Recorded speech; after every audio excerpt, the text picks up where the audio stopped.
Nеңерге ушуну кордук кылышыңар, ошол өтө чоң кордук. Бир жолу кой сүнтел бересиң деп койсоңчу, болду, бул жерде тык калып калат. Эртең сенин сүйлөшпөйт. Апа ушу келиниң менен жөлдө койчу, келин нормально жүрөт го деп туруп өзүң аялың ороп койдуң да. Бүттү, сен субханалла төбөгө чапкандай эле болдуң. Төбөгө чапкан жок, сен мойнун кесе чаптың аны. Көрүп атасыз кандай нерсе? Ошол себептен бул абдан жаман нерсе болду. Эң жакын баласынан, кызынан сөз угуу бул өтө чоң бир маселе. Мына ошондой. Чыдагандар аз болот. Көп убакыттарда өзүнүн баласынан көргөн кордуктан көптөгөн ата-энелер өтүп кетет бул дүйнөдөн.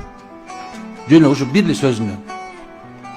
эле сөзүңөн субханалла, мына сынат бир сөзүң менен субханалла, мындай айтканда эртең күндө бир мындай айтканда чоң бир ооруга туш болуп калат. Ошол себептен кың дебе деген ошол, сүйлөбө деген ошол. Силер болсо кээбилериңер субханалла менен аялыңардыкын туура көрөсүңөр, кээбилер күйөөңөрдүкүн туура көрөсүңөр. Жок, андай эмес субханалла. Аларга биз только жакшы мамиле кылышыбыз керек.